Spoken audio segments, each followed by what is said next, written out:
好，开始录。那我们今天是第3次上课，我们预计要上6次嘛。那第6次大概会把我们如何打气如何调气跟帮别人，我们其实偶尔都会讲一下。那个今天我们的主人终于现身，我们还是感谢国师姐。国师姐。其实也谢谢那个同事姐，她每次都来帮忙的。今天还有一个小助手，来小三，他号称叫小三，小助教，是那个加入的女人。那还是很高兴那个我们还是在把那个，因为第一场2位都是第一次没有来嘛。我们练气练气其实目的是要让我们讲气血循环。所谓的气血循环，现在的名词用现在的名词不叫气血循环，现在叫生物能。如果说外面有人讲生物能，所以这个一个名词跟气血是一样的，等同气血。所以气血它是一个词，不是2个字。就是气血循环就等于生物能。所以生物能医学就是我们讲，就是说内功医学，或者是我们讲气血循环这样子。那比较简易的，就是有形的气。我们现在很多仪器是想要去把它测出来，但是呢，我们要的是真正就是平衡。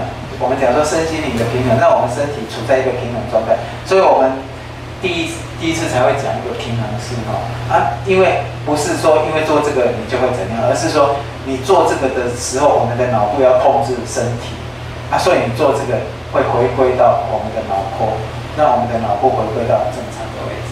那我们每一次都会讲一个动作或者是说一个意念的方式。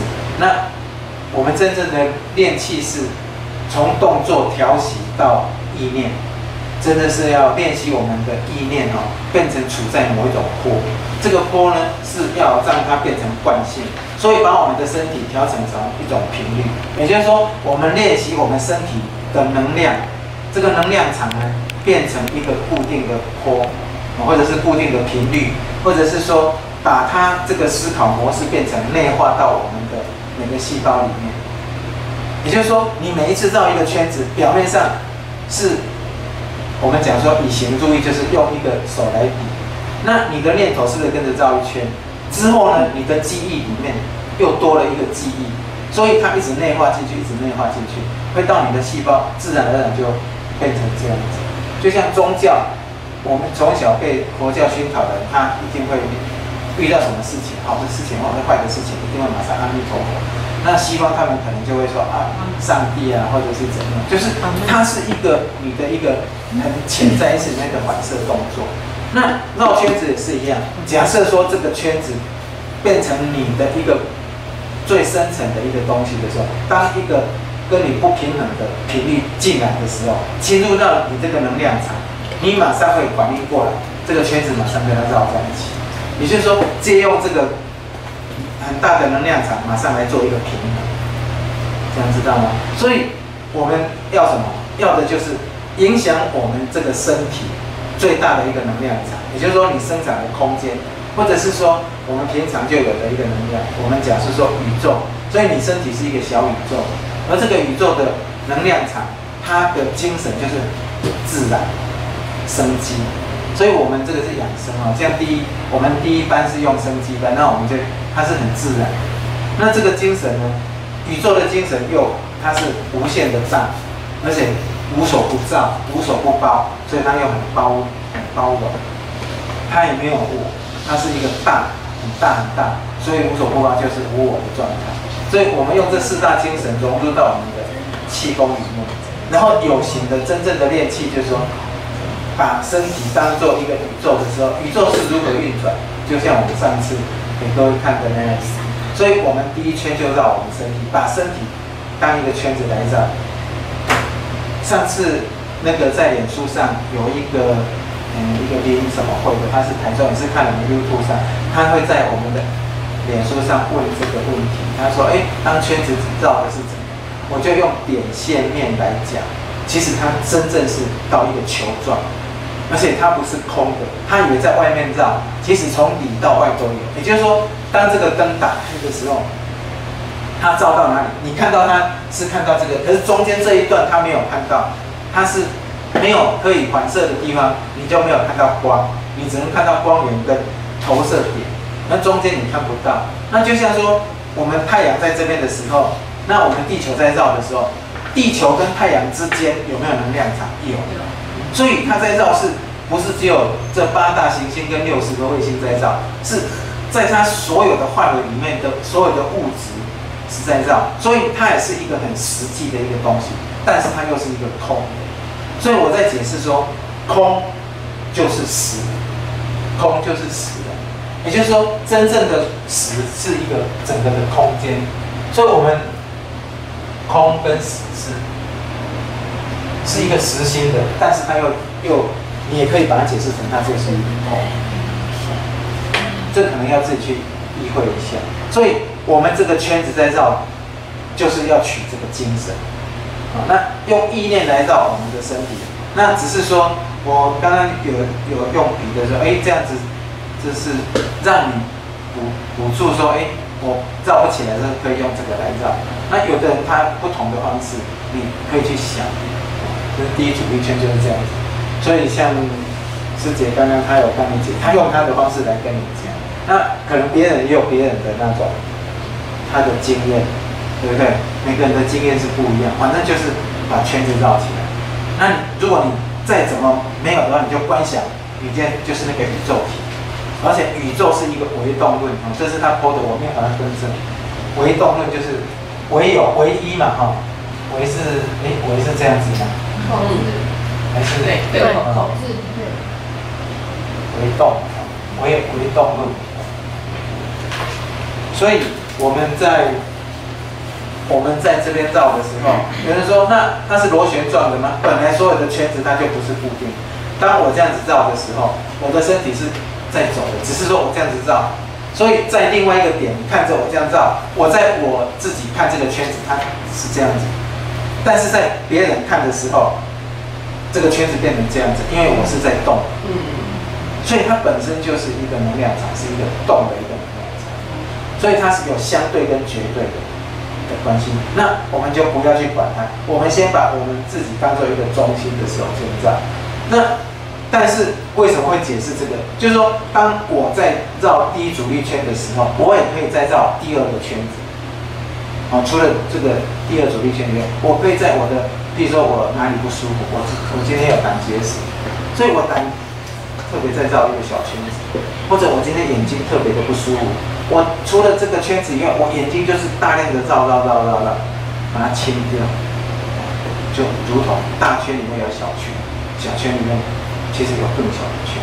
那刚刚讲的，像这个绕圈子的过程当中会产生的能量的那种频率，会造成那种共振现象。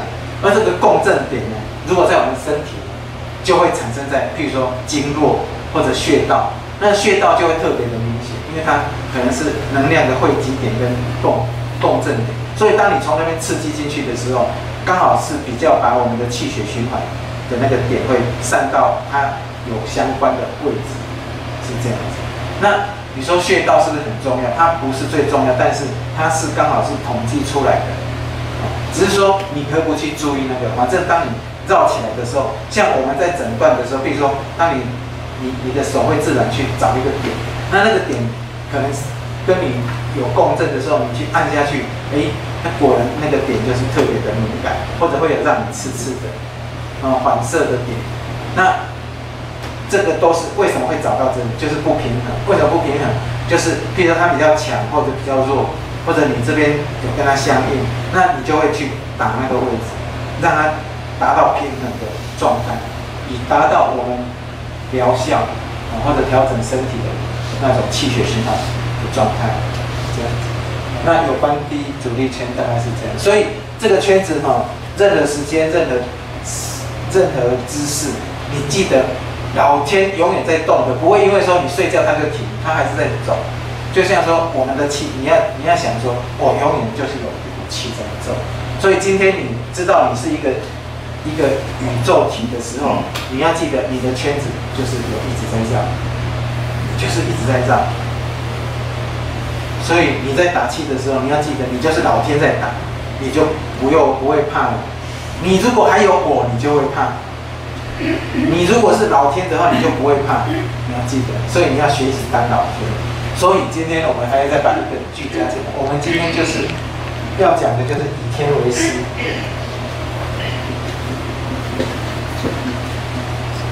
我们把我们的师承再讲一次。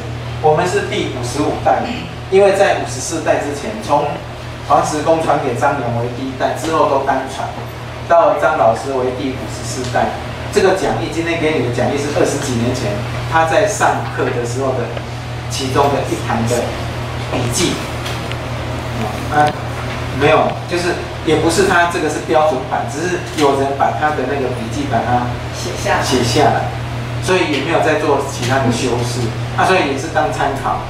他每一次讲的也会不一样，你懂我意思吗？就像我每一次讲第一阻力圈，或讲第二阻力圈，或讲也可能会不一样，但是精神是一样的，因为对象有时候会不一样，所以有时候他这个人是更百无禁忌的，他可以劈火、劈道、劈什么都敢劈的。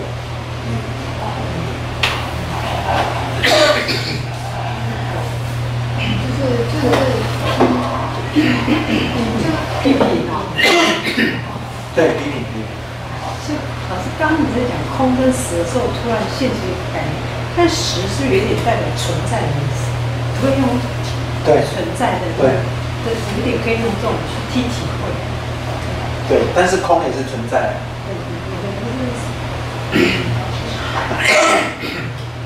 对不起。好，这样有问题吗？没有哈。好，那我刚好像讲到一半哈。祖师那时候在讲的时候就说五五普传。其实我在开始练气的时候，张老师还没有开课，是我练了2年多以后，他才广泛的开课。那开课就变成大概40-50人，然后高雄、台北这样子密集的开，然后那时候就开始大量的其他的也都出来了，像很多佛圣宫香宫那个郭林心气功、元心气功也都开始都有，就是这样子，或者智能气功自发功好多啦，反正那时候就都开始一直百花齐放。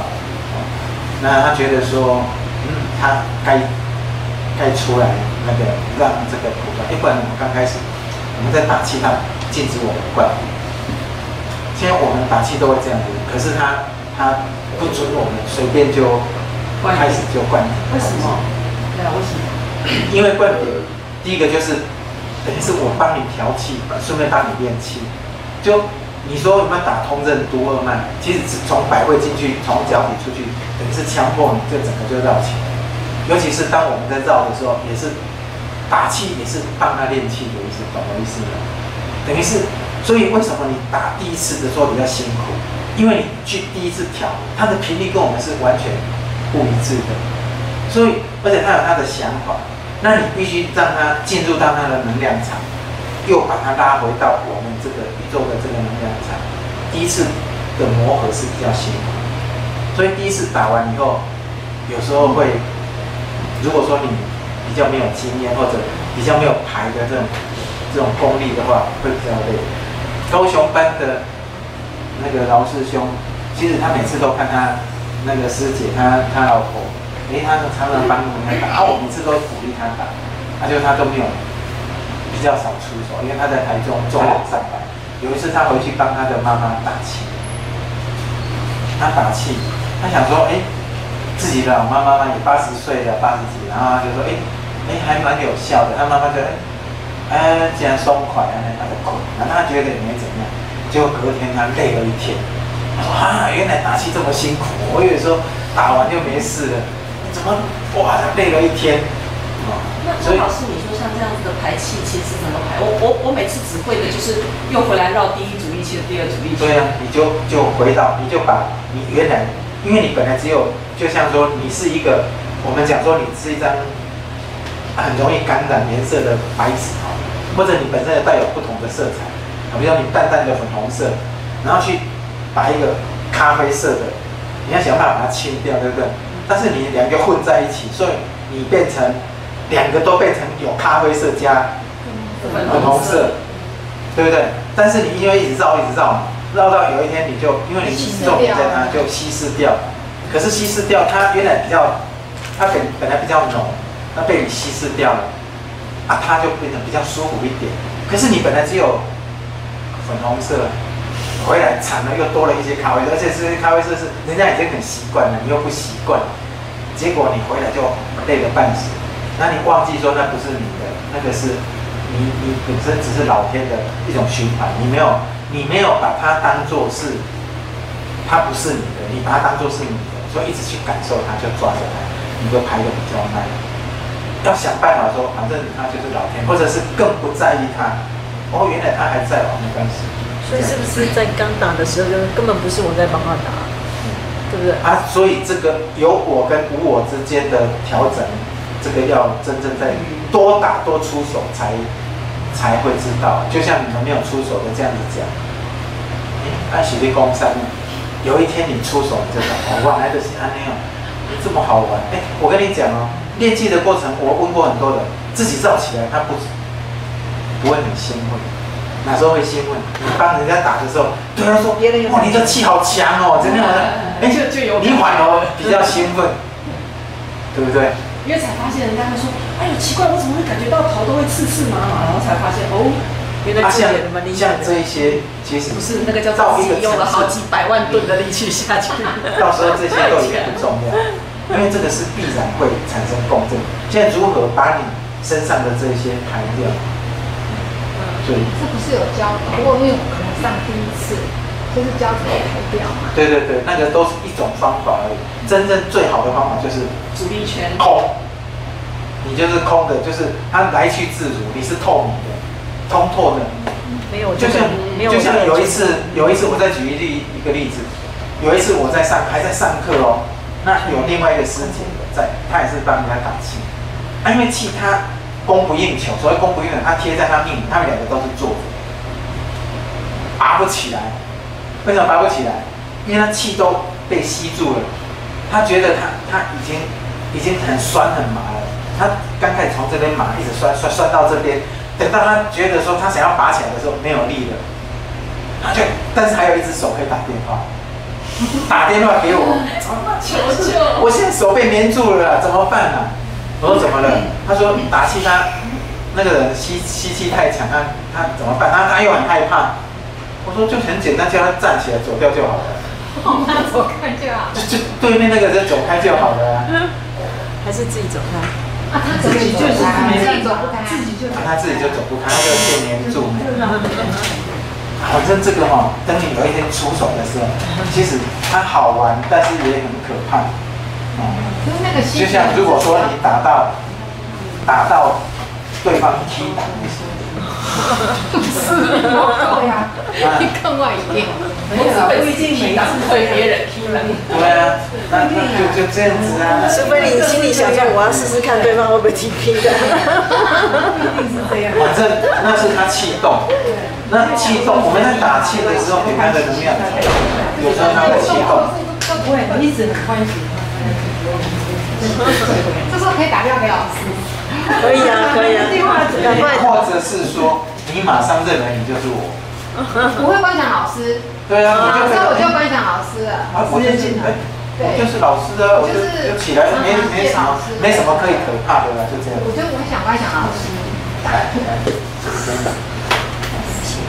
所以应该每一次上课都听同样的东西，但是会给你更大的信心，就这样子。要不然你去听佛学，不是每次都讲类似的东西，那些道理其实你听几百遍了嘛，对不对？可是没有进来跟你相验的时候，你怎么知道你真正的了解跟体验，跟你真的有办法做到那个境界？差不多。所以要去验证，出手。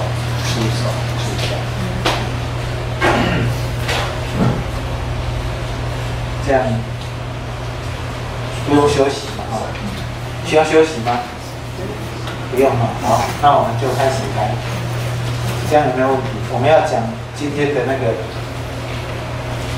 上次的甩手那个应该不必那个吧，不必复习吧，等一下在做动作的时候再来复习。老师，你现在教我们把那个包袱放下，对不对？你要记得观想哦，观想这件事情很简单，但是也很困难，很简单困难。对不起。你要不要过来？喂。天桥，接近这里，对。哦，好了。嗯？什么张老师？谁？张老师是54代的。对。这是叫什么组？那个黄老师的老师。张继明啊，继是记事的继。对。对，啊，明是民国的民。他本名叫张立。是呀。他以前是那个。他以前是那个警察大学的那种。张运中对。他以前是警官。中央警官学校。对的，那个柔道的那个教授。大的柔道教授。知道吗？所以他有2个名字，对不对？记名是浩吧？浩。这个是他的身份证是运中嘛？所以如果在在网站上有时候也可以查得到，他以前其他的学生也会用他的名字来做那个协会，就是说我们这个绕圈子的，你如果在网络上写绕圈子打进去查询，就会有我们正门派很多其他的方式嘛。但是每个人如果说以打气打最久的，可能现在可能是历史来讲。可能有的比我早，但是没有几个。那比我晚的，或者是即使比我早的，像我是打20几年，变成从早到晚的，已经没有在做其他事业了，这样子，所以可能没有人打我这么多的。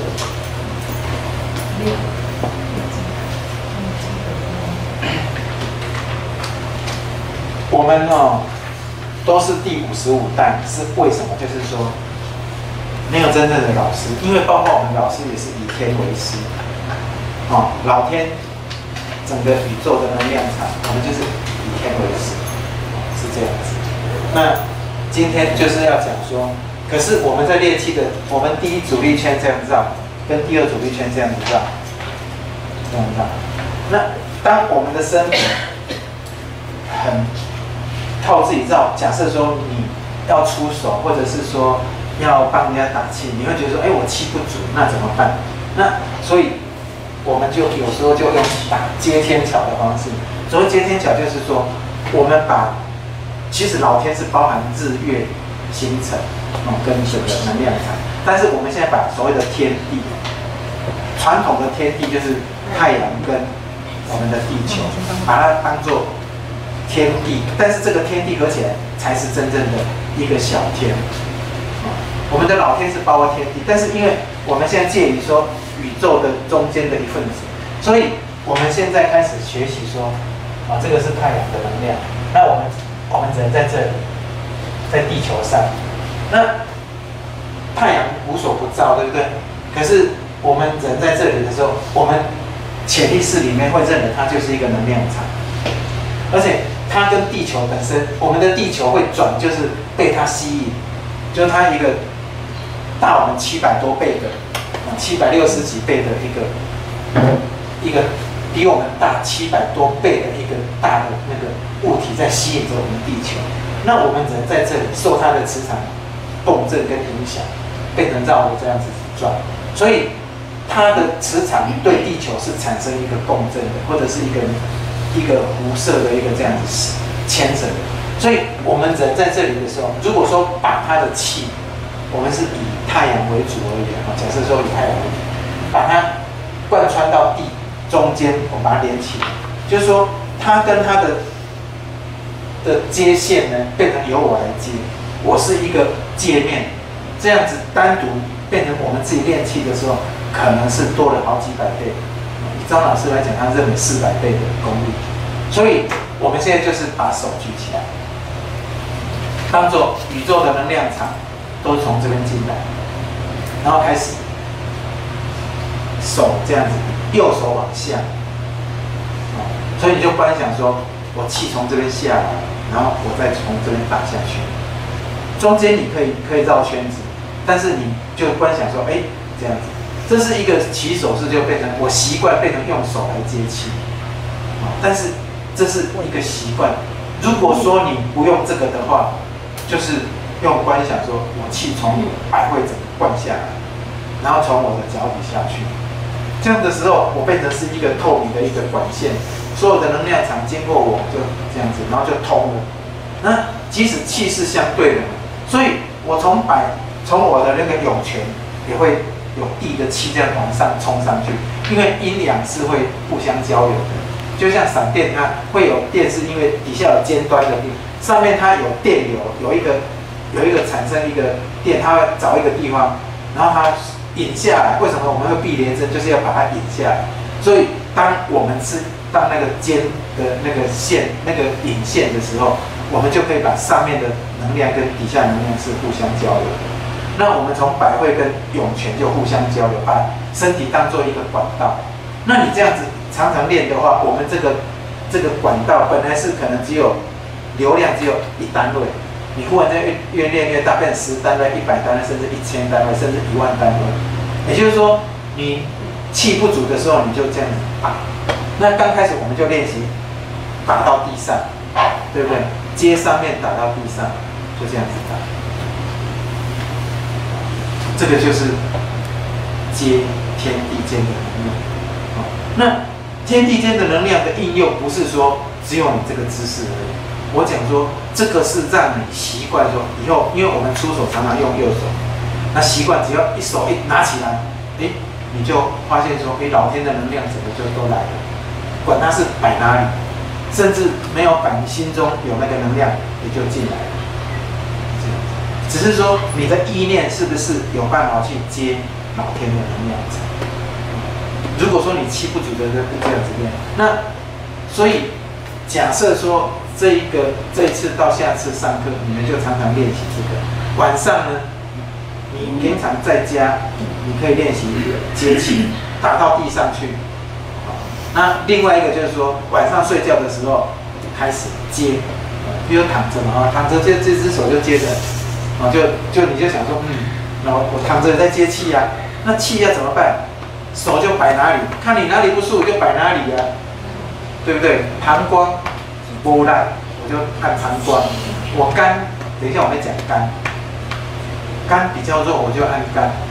或者是说我身体某些地方，我觉得身体有一些不该存在的，比如说细胞肿瘤，或者是那个不好的那种比如说没有清掉的残余的那种组织，对，我就按到那里，我就把它清掉，或者是我没有代谢完的一些化学东西，或者是负电，我就这样子按。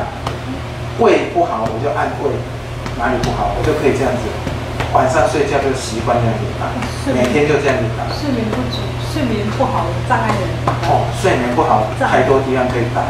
其实睡眠不好，你第一个你的后脑，因为其实睡眠不好是我们的开关，你累了，但是你没办法休息，也就是说我们的脑神经是衰弱的。你可以按我们的后脑。那另外一个就是说，好，那还有一个地方就是说，我们每天你可以，我们讲说净化我们自己，你可以从接气，然后打气，你就观想一关一关的下来，从脑部一直下来，从颈部，我让颈部不酸了，然后来关节有肿，按着它，就这样子，让这边整个这边放射出来的，去跟你所有的脑细胞产生一个共振，让它做恢复它的那个回到原点的状态，是这样子。所以在我们练气的过程当中，我们在做这个运用接天桥，可以做很多事情。你如果说你担心你气不足，你今天回去就可以试了，帮你的儿子，帮你的先生，帮你的老婆，帮你的什么人打气的打命门，你就不要想自己，你就想说，哎，老天来的，老天来的，老天的气帮你打，就接天桥，从这边进去，然后从这边出来，那身体里面会照常绕圈子，是这样，这样有问题吗？因为我们本身就是一个天体，你要记得，天体本身它是能量体，而不是一个物体，所以它是不是实心的？以物体来讲，它是空的，但是以能量，任何一个点都有它的能量存在，所以你要记得。然后我们所有的物体它本身也会散发自己的能量场。那问题是我们这个人这个物体是比较复杂的，因为它有意念存在，而这个意念呢，它是一个很高能量的东西，所以意念的改变、意念的深化或意念的记忆，它都在会影响你的磁场。记得这个天体，你也可以绕它，也可以绕它。所以这只手就是一个绿色的手，回去要多多练习。好，我们先休息一下。其他说，以为打完精神会很好，错了。我们打气是要回归到原点，对不对？有时候打完他累得要死，为什么要累得要死？因为你在没有打的时候，它是精神的压力自己绷住。当你打了它放松了，放松以后，它的细胞要求要休息，每一个细胞都要求要休息，所以变成累得半死。没有累的目的是怎么样？是它的机制反应。它每一个细胞说：“哎，我知道，原来我要休息，每个都喊要休息。”所以休息是为了我们讲说走更长的路，或者是说，其实休息是要回到原点。之后休息够了以后，回来就只会瓦流，是这样子。所以我们所有的动作，所有的目的，我们讲说就是要回到那个细胞产生生机，就是你已经不符合自然的，把它拉回原来的位置，是这样子。所以包括绕圈子，或者是说我们左手进，右手出，托天。我们记得这个托天这个动作，这样当你没办法的就托天嘛，开始就可以打。你不是你在打，是老天帮你在打。你要记得这件事情，所以你就敢出手。关台生命点，各要就让他怕。对啊，我常常陪人家走到最后那一口气，就从脉搏这样子到体为止，有时候都还打气打的，或者是走了，对不对？走不了。去打一打，他就走。是他内心放不下，因为他没有能量，我们讲说人走是怎样的，身体自然，然后一起衰竭最好，对不对？可是你如果说很多地方都好好的，只有一个地方撑不过，最辛苦。那假设真的那边也没得救了，你要让其他能量的释放。那有办法放掉，有的他要走没有力气走掉，是这样子。这个不是勇敢不勇敢，当有一天遇到就敢。所以我们这个搭天墙应该没有问题，还有没有问题？就是说，当你在打气的时候，先打自己，那没有的话就先练习。我们记得要先把自己变成一个透明的。或者是一个导管，你要记得自己就是一个导管。练习的时候就是一个导管，那在帮人家打气的时候，你也只是一个能量的使用者，而不是产生者。你是能量的使用者，因为能量是无所不在嘛，你可以跟它频率调整成一样就可以。用老天的能量用不尽啊，所以你假设变成一个小宇宙，变成把宇宙拉来跟你产生共振，你就可以出手。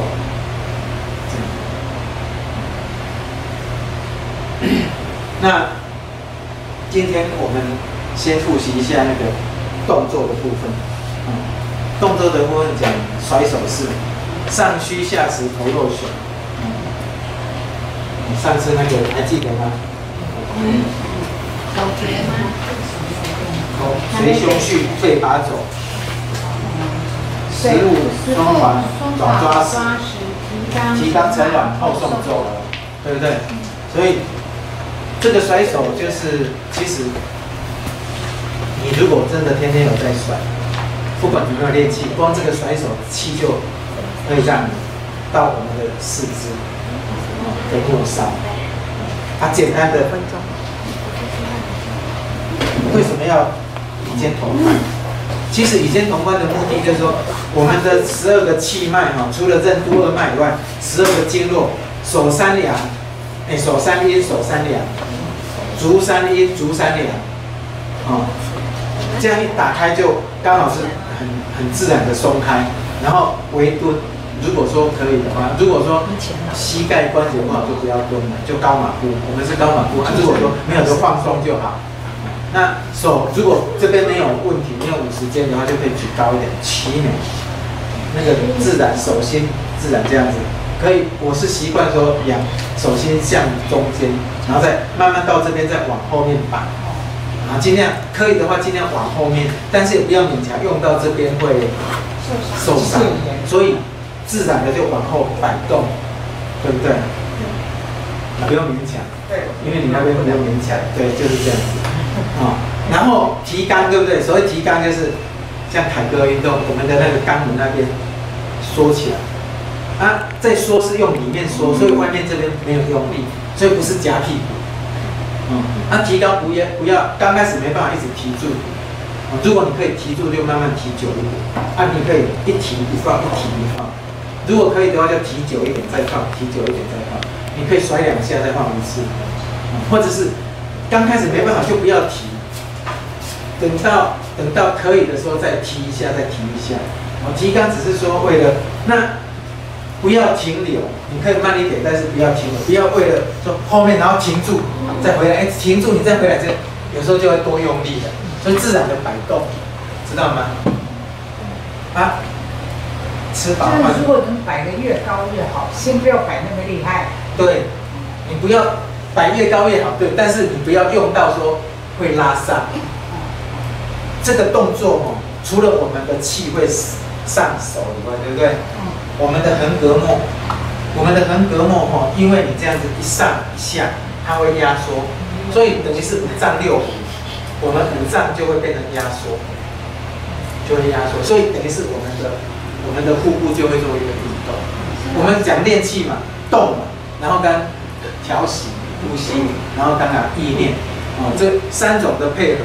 假设你意念做不起来，这简单的动至少让你的气上手。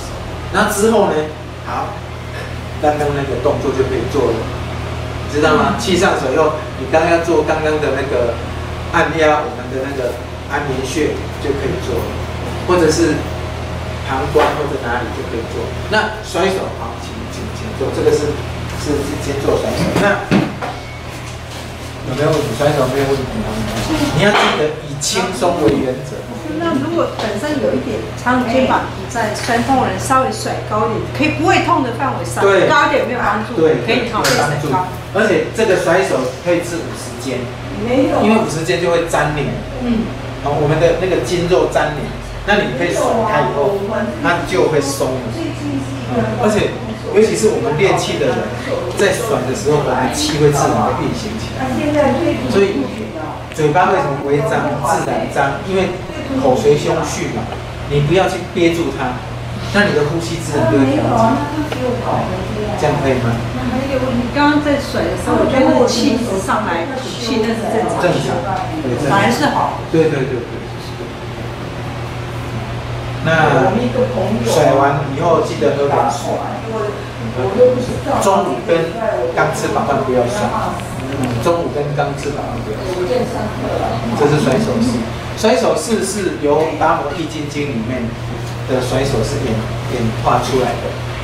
那像外丹功是甩手功再演化出来的。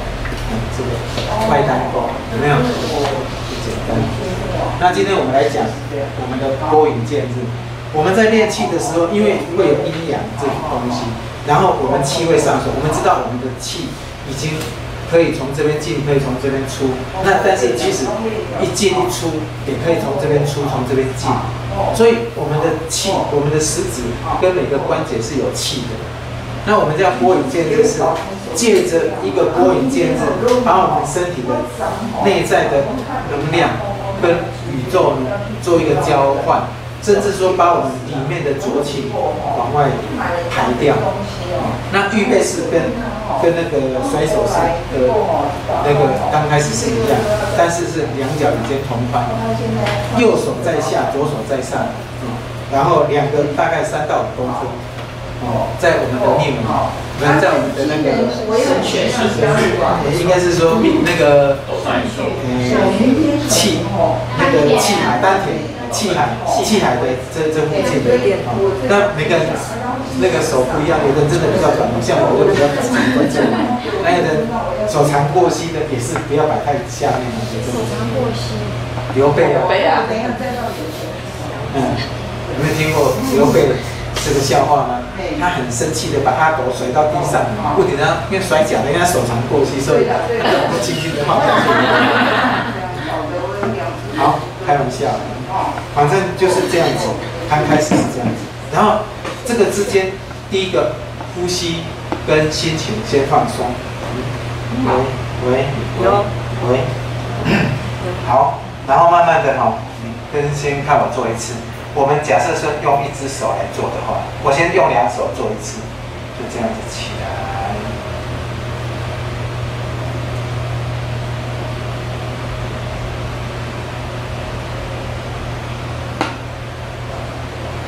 外面看到就是上去，然后往外拨，好像弄一个圆形出去。然后我们看单手，假设1只手的话是这样子。本来手掌心向上，然后到神阙以上，慢慢的，好像有一个球在这边被它滚，弯了360度以后，变成往上。所以从这边上来你看呢，手掌的变化是变成这样子。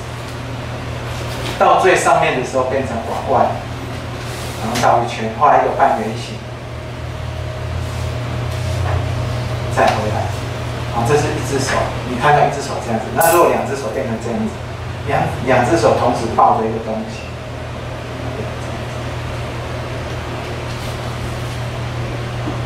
这个是你看到的那个我们的外形是这样子。那我们的内在呢？内在就是说，当我们这样子的时候，把我们的能量开始运出来，然后慢慢的在我们的手掌这边，然后开始酝酿，然后把不要的浊气一直拨到外面，然后跟外面结合，然后丢出去，也就是说，把我们内在的浊气慢慢的丢出去，然后再回来。我们在回来的过程当中不要急。所以，如果说按照真正的是这样子，就像画一个圆圈的速度，所以当你上去多快，下来就多快，没有一个地方特别快，不是说这边很慢。或者是下来就很快，不是。所以我们整个过程当中，2手是这样子，再一次看看。为什么叫拨云？